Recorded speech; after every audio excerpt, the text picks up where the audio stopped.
थिगानो दा इलेक्शन बोथोराव बयखौबो बिदिनो बुंगोन नाथाय दिनै बे कक्राबारियाव जोंनि बिपिएफ हान्जाया ओरैबायदि माने दावगाबोगासिनो दं शक्तिया ओरैबायदि बारायगासिनो दं जे फैगौ बिसायख'थिनि उनाव बेवहाय इउपिपिएलआ जोबस्रांलांगोन दा बेबायदि मोनसे बोथोर बारहावा सोलिगासिनो दं मानोना जे थांनाय समफोराव इउपिपिएलआ जिबायदि बे ओनसोलाव रायजोनो जौगानायनि हाबाफारि होनायनि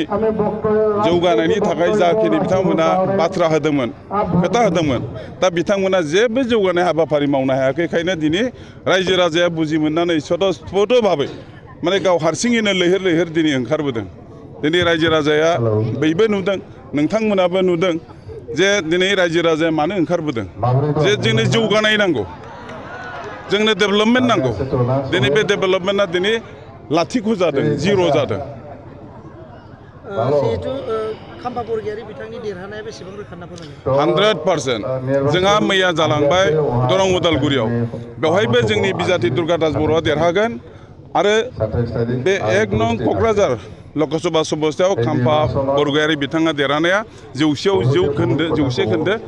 100% देरहागोन नाथाय बावैसो सिगां समाव बिथाङा इउपिपिएलआव जइन जादों बेयाव माबा प्रभाब गोलैयाखै नामा नैबे हिसाबै बे बोथोर फैब्ला लिडारफोरा ओरै बारलाय जायो बे लिडार सासे सोरबा ओरै थांदों बे थांनायनि बेरेखायै गोबां आरोबाव मददगिरि रायजोफ्रा जोंजों फैदों बेथ' जाबायानो थायो जेबो खहा जाया हेमन्त बिश्व शर्मा बिथाङा दिनै मानासाव फैनानै बिसायख'थि फोसावथि खालामदों जोंजों जुजिनानै रावबो गैया होननानै बुंदों मा फोरमायगोन आरो जोंनि हाग्रामा महिलारिया दम दं दिनै बिथांनि दमजोंनो दिनै बिपिएफ दला थांनानै दं जे दिनै दरं उदालगुरियाव जोंनि इउपिपिएलआ बिजाथि होनो हायाखै नाथाय जों बिपिएफआ बिजाथि होदों माने बेवहाय कंग्रेस जोबोर गिदिर हान्जा बिजेपि नेशनेल दल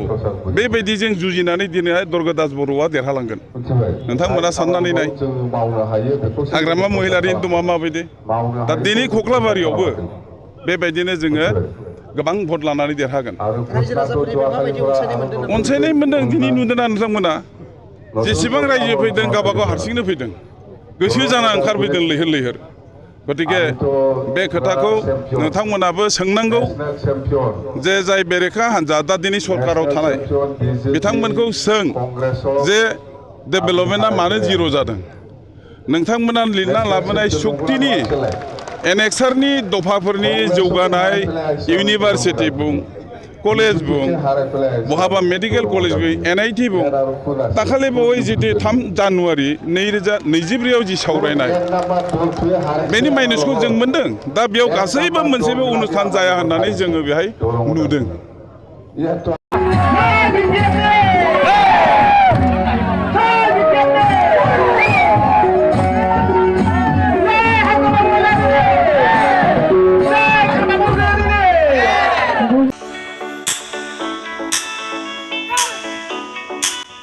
गेलेनायखौ मोजां मोनग्रा एबा गावबा गावनि गथ'खौ पेन्सिल सिलाट मार्शल आर्ट्सनि गोख्रों गेलेगिरि खालामनो सानग्राफोरनि थाखाय मोजां खौरां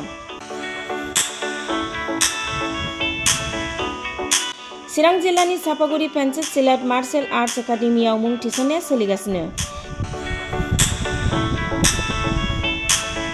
नोंथांमोना नोंथांमोननि गथ'खौ सापागुरि पेन्सिल सिलाट मार्शल आर्ट्सनि एकाडेमियाव मुं थिसननो हागोन फोरोंनायनि जायगाया जाबाय सापागुरि लावज्रिपारा दगरपारा गेलेग्रा फोथार आरो बेरांगाव हास्रावबारि मख'जाथाव दि सापागुरि पेन्सिल सिलाट मार्शल आर्ट्स एकाडेमिनि सोलोंसाफ्रा गुबुन गुबुन जायगायाव गेलेफैनानै जाफुंसारदों